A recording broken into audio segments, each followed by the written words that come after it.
지금 가장 궁금한 취업의 모든 것, 서울시 취업 라이브에 오신 여러분 환영합니다. 저는 강민혁입니다. 여러분들에게 더욱더 도움될 수 있는 소중한 멘토님 두 분을 모셨습니다.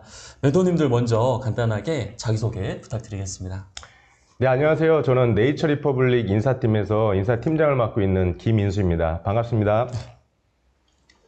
네, 안녕하세요. 저는 머니앤웍스라는 블로그도 운영하고 있고요. 취업 컨설턴트로 활동하고 있는 정찬훈이라고 합니다. 이 특별한 멘토님들과 함께 할 이번 달 주제를 발표해 드릴 텐데, 서울시와 함께하는 서울시 취업 라이브 12월의 주제는 바로 2024 취업 트렌드 완전 정복입니다.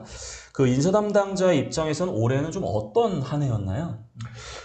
제가 생각하기에는 회사도 사람을 뽑기가 어려웠고 지원자들도 회사에 취업하기가 어려웠던 한 해가 아니었나 싶습니다. 회사도 빠르게 적응하는 인력들을 더 요구를 했고요. 네. 그다음에 다양한 그 전형들이 있다 보니까 네. 지원자들도 어렵게 그 지원을 하고 채용 프로세스를 경험하지 않았나 그렇게 생각을 하고 있습니다. 네. 그 작년 2022년과 비교해보면 어떤 점이 가장 크게 달라졌을까요?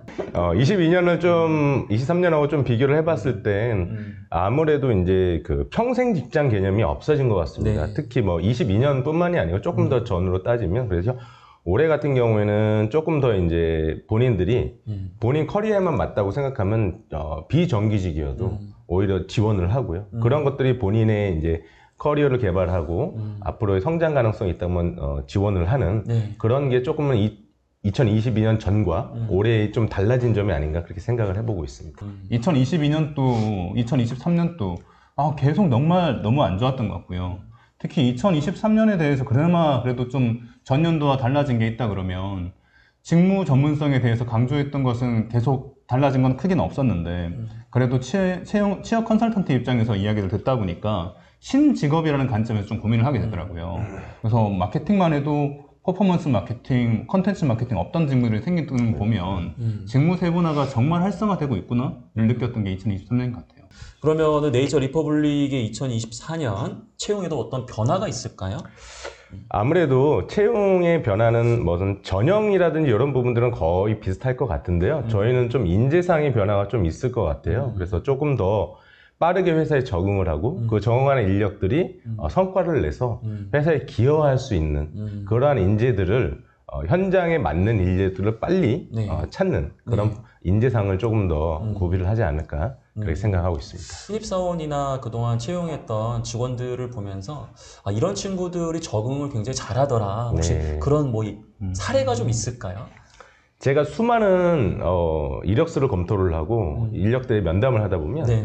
제일 좋은 게 경험인 것 같습니다. 그래서 빠르게 자기가 좋아하는 회사라든지 직무라든지가 네. 있으면 네. 그거와 유사한 인턴십을 활용한다든지 아니면 그거에 유사한 설명회라든지 네. 아니면 교육에도 적극적으로 참여한 네. 그러한 인재들이 취업에 조금 더 성공을 할 확률이 훨씬 높다고 생각을 하고 있습니다. 이 지원하는 직무의 특성을 파악하기 위해서 이건 꼭 명심해야 된다. 우리 멘토님만의 노하우가 있다면 어떤 게 있을까요? 가장 정답과 같은 카더라가 아닌 정답은 채용 공고에 있거든요. 근데 문제는 그 채용 공고가 항상 상세하지는 않아요. 그래서 네이처 리퍼블릭 같이 채용 공고가 상세한 기업이 있는 반면에 저는 영업직 채용 공고 볼 때 제일 허무하거든요. 해외여행에 결격 사유가 없는 자? 다 뽑겠다라는 거잖아요. 근데 그런 직무는 없으니까.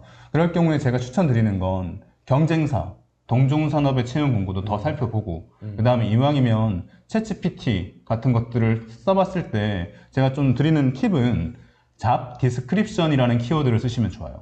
왜냐하면 해외 채용 공고는 잡 디스크립션, 잡 리콰이어먼트로 구성되는데 한국 거는 자격 요건, 우대사항, 직무 수행 내용 이렇게 세 가지가 상세하지 않은 경우가 있거든요.